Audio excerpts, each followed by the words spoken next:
Into the Darkness, Chapter 8. Makuta, in the body of Maxlos, swam rapidly through the dark waters of the pit.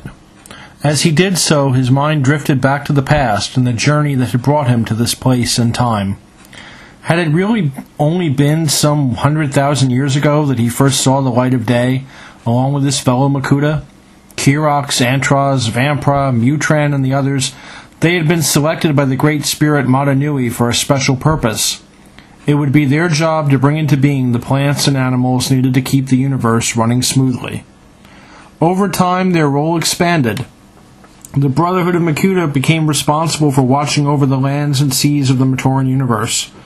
Internal threats to the power of Matanui were crushed by armies led by Makuta. While the Great Spirit focused on matters of cosmic importance, the day-to-day safety and security of the world fell on the shoulders of the Makuta. Oh, there were Toa, of course, blundering about and noisily dealing with what they laughingly referred to as menaces, but the true power to create and destroy rested with the Brotherhood. Logic dictated that the Matoran would come to realize how much their puny lives depended on the Makuta and would behave accordingly. But no, when they held their naming day festivals, they did it in honor of Matanui. When they finished a day's work, they thanked Matanui for the successful completion of their labors. Matanui, who was so far above them they might as well have been fireflies scurrying about his feet.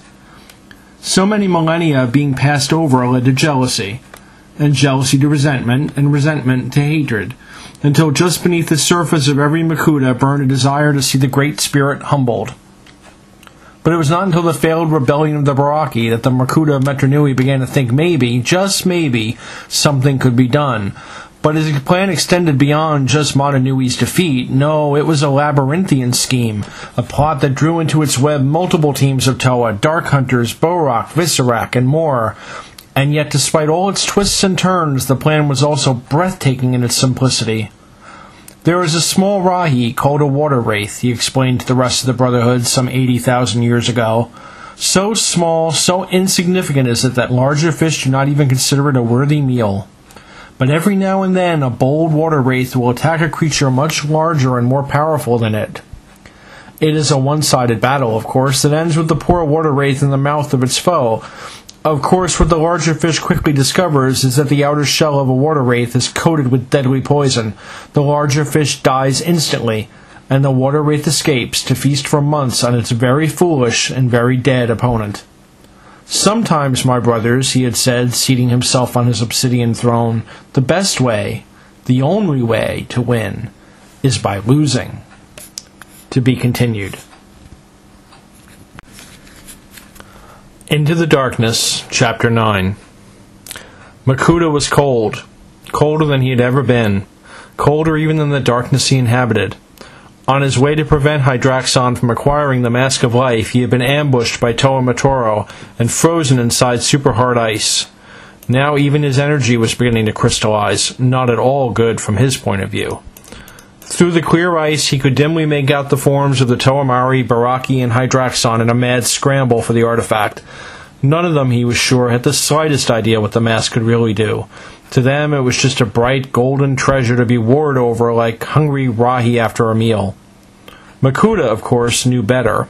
He had pieced together half-remembered legends, whispered rumors, even fragments of information retrieved in the long-past raid on the island of Artaka.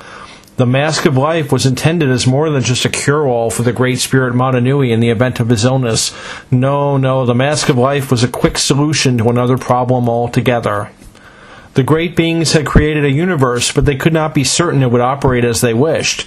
And if it did not, if the population plunged into war, if pestilence and famine took hold, if all hope was gone, the mask would activate, draining all life from every being and ending the universe once and for all time. When the time came, the mask would first turn from gold to silver, and eventually to black when the end time had arrived.